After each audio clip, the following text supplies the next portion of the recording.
ഞങ്ങൾ കോട്ടയം കമ്പനിയാണ്.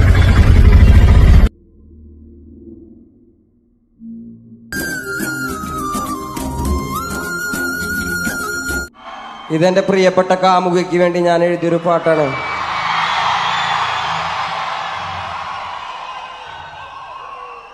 വേടന്റെ പ്രേമം. മോഹൻലാവേ മോഹൻലാവേ എന്റെ നാളയെ പ്രേമലീലയെ മോഹൻലോവയെ മോഹൻലാവയെ എന്റെ നാളയെ പ്രേമലീലയെ. നീ ചിരിച്ചാൽ ബീത്തോവനോ, നിന്നെ പെറ്റതേത് മഹാനോ, ഞാൻ നാഗസാക്കി ഹിരോഷിമ, എന്നിൽ വന്ന് വീഴാമോ എന്റെ ലിബിയ, നിന്റെ തെരുവിൽ കിടന്നു മരിക്കും ഞാൻ അറിയാം നോർത്ത് കൊറിയ, നിന്റെ തടവറയിൽ അടിയറവ് ഞാൻ പറയാം. ഇതെന്റെ പ്രിയപ്പെട്ട കാമുകിക്ക് വേണ്ടി ഞാൻ എഴുതിയൊരു പാട്ടാണ്.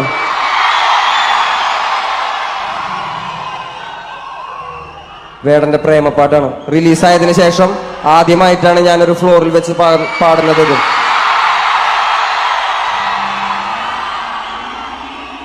അപ്പൊ ഈ പാട്ട് എഴുതാൻ എന്നെ സഹായിച്ച, അതായത് പ്രേമുണ്ടായാലല്ലേ പ്രേമം എഴുതാൻ പറ്റുള്ളൂ. എന്റെ പ്രിയപ്പെട്ട കാമുകിക്ക് ഒരുപാട് നന്ദി.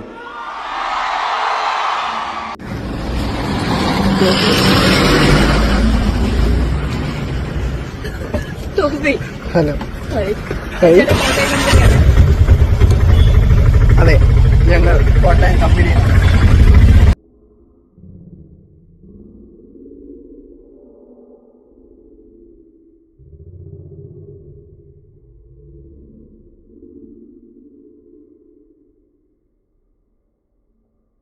എനിക്ക് ഒരു കാര്യം, അതീഷ് സാറിൻ്റെ സ്ഥലം മാറ്റമാണ് ഞാൻ കേട്ടത്. അത് ഒരു സിസ്റ്റം ചെയ്യുന്ന തെറ്റിനെ വ്യക്തികളെ കുറ്റക്കാരാക്കുന്നത് പോലെയാണ് എനിക്ക് തോന്നിയത്. എൻ്റെ അഭിപ്രായമാണ് പറഞ്ഞത്. അത്രേ ഉള്ളൂ. മാധ്യമങ്ങളോടോ അല്ലെങ്കിൽ ഭരണകൂടത്തോടോ രാഷ്ട്രീയമൊന്നും പറഞ്ഞില്ല. ഞാൻ എടുക്കുന്ന ജോലിക്ക് എനിക്ക് കിട്ടുന്ന സാധനങ്ങളാണ് അതൊക്കെ. ഇത് ജീവിതകാലം മുഴുവൻ ഉണ്ടാവും. അതിപ്പോൾ പ്രത്യേകിച്ചൊന്നും പറയാനൊന്നുമില്ല. ഇത് നിരന്തരമായിട്ട് ഞാൻ അനുഭവിച്ചുകൊണ്ടിരിക്കുന്ന കാര്യങ്ങളാണ്. ഇതെനിക്ക് ശീലമായി മാറിയിരിക്കുന്നു. ഇപ്പോൾ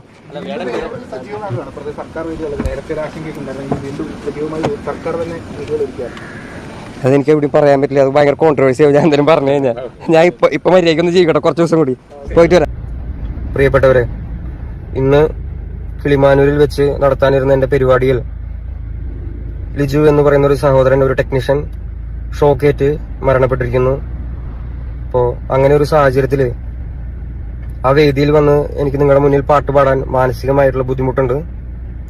ഇത് ഞാൻ സംഘാടകരുമായും വേണ്ടപ്പെട്ട അധികാരികളുമായി സംസാരിച്ചിട്ടുണ്ട്. എന്നെ കാണാനും കേൾക്കാനും വേണ്ടി ഒരുപാട് നേരമായി കാത്തിരുന്ന ജനങ്ങളുടെ മുന്നിൽ വന്ന് ഇതെനിക്ക് മിണ്ടണം എന്നുണ്ടായിരുന്നു. അപ്പോൾ ജനത്തിരക്കും സേഫ്റ്റി ഇല്ലായ്മയും കാരണം എനിക്ക് നേരിട്ട് നിങ്ങളുടെ മുന്നിൽ വന്ന് ഇത് പറയാൻ പറ്റാത്തൊരു സാഹചര്യത്തിലാണ് ഞാൻ നിൽക്കുന്നത്. എൻ്റെ പ്രിയപ്പെട്ടവരായ നിങ്ങൾ ഇത് മനസ്സിലാക്കുമെന്നും സംയമനം പാലിക്കുമെന്നും ഞാൻ വിശ്വസിക്കുന്നു. ഇതിനും വലിയൊരു വേദിയിൽ, ഇതിനും സുരക്ഷാ സംവിധാനത്തോടു കൂടി ഞാൻ നിങ്ങളുടെ മുന്നിൽ ഇനിയും വരും. നിങ്ങളെക്കാൾ കൂടുതൽ വിഷമം എനിക്കുണ്ട്. എനിക്ക് പെർഫോം ചെയ്യാൻ പറ്റാത്തതിലും അതിലുപരി എൻ്റെ ഷോയ്ക്ക് വേണ്ടി പണിയെടുക്കാൻ വന്ന ഒരു ചേട്ടൻ മരണപ്പെട്ടിരിക്കുകയാണ്. അപ്പോൾ നിങ്ങളിത് മനസ്സിലാക്കുമെന്ന് ഞാൻ വിശ്വസിക്കുന്നു. Thank you. അപ്പൊ നമ്മുടെ വേടന്റെ കാമുകിയാണ് ഇപ്പൊ ഒരു കുറച്ച് ദിവസമായിട്ടുള്ള വിഷയം. അപ്പൊ ഈ ഒരു വേടന്റെ കാമുകിയുടെ വിഷയം എന്താണെന്നൊക്കെ എല്ലാവർക്കും അറിയാമല്ലേ. അപ്പൊ നിങ്ങൾ അതിന് ഫസ്റ്റ് ഒരു വീഡിയോയും കാര്യങ്ങളൊക്കെ ഉണ്ടല്ലോ. അപ്പൊ ഒരു വീഡിയോനകത്ത് ഇപ്പൊ വേടൻ കഴിഞ്ഞ ദിവസം ഇടുക്കിനകത്ത് ഒരു പ്രോഗ്രാം ചെയ്ത സമയത്ത് വേടൻ ഇങ്ങനെ കാമുകിക്ക് എന്ന് പറഞ്ഞിട്ടൊരു പാട്ട് പാടി. അപ്പൊ ആ ഒരു പാട്ടാണ് നിങ്ങൾ ഫസ്റ്റ് കേട്ടത്, മറ്റേ ഹിരോഷിമ നാഗസാക്കി എന്നൊക്കെ പറഞ്ഞിട്ടൊരു പാട്ട്. അപ്പൊ ആ ഒരു പാട്ടിനകത്ത് ആ ഒരു പാട്ട് പറഞ്ഞതോടെ എല്ലാവരും ഈ വേടന്റെ കാമുകീനെ തപ്പി പോകാൻ തുടങ്ങി. അവസാനം വേടന്റെ കാമുകീനെ എല്ലാവരും കൂടെ കണ്ടുപിടിച്ച്. അപ്പൊ നവാമി ലത എന്നാണ് പുള്ളിക്കാരിയുടെ പേര്. അപ്പൊ ഈ ഒരു ഇൻസ്റ്റാഗ്രാം എടുത്തു നോക്കിയപ്പോഴാണ് വേറെ ഏതോ ഒരുത്തന്റെ കൂടെ പുള്ളിക്കാരി വീഡിയോയും കാര്യങ്ങളൊക്കെ ഇട്ടേക്കുന്നു. അപ്പൊ എല്ലാവർക്കും കൂടെ പൊട്ടി, ഞങ്ങളുടെ വേടന്റെ പെണ്ണ് വേടനെ ചതിക്കുന്നോ, വേറൊരുത്തന്റെ കൂടെ പോയിട്ട് എന്നൊക്കെ പറഞ്ഞിട്ടുള്ള പല കമന്റുകളും നമുക്ക് അതിൻ്റെ അടിയിൽ കാണാൻ പറ്റും. അപ്പൊ ഞാൻ സൈഡിനകത്തൂടെ കുറച്ച് കമന്റുകളും കാര്യങ്ങളൊക്കെ കൊടുക്കാം. അപ്പൊ ഈ ഒരു കമന്റ് ഒക്കെ ഇടുന്നവരുടെ ഒരു മാനസികാവസ്ഥയാണ് ഞാൻ ആലോചിച്ചിരിക്കുന്നത്. അതായത് ഇപ്പൊ ഒരു വേറൊരാളുടെ കൂടെ ഒരു വീഡിയോ ചെയ്ത്, അതിപ്പോ വേറൊരാണിന്റെ കൂടെ ഒരു വീഡിയോ ചെയ്ത് കഴിഞ്ഞാൽ അപ്പൊ തന്നെ ഇത് മറ്റേ പരിപാടിയാണ്, അല്ലെങ്കിൽ ഇവരെ ചീറ്റ് ചെയ്യാണ്, അല്ലെങ്കിൽ വേടനെ പറ്റിച്ചു പോയി, അങ്ങനെ പല കവിതകളും കാര്യങ്ങളൊക്കെ എഴുതിയേക്കുന്നത് കണ്ടു. അപ്പൊ ഇങ്ങനെയൊക്കെ കമന്റ് ഇടുന്ന ഇമാതിരി തലയ്ക്ക് വെളിവില്ലാത്തതുങ്ങളാണ് ഈ ഫാൻസ് എന്ന് പറഞ്ഞ് കൂടെ നടക്കണം.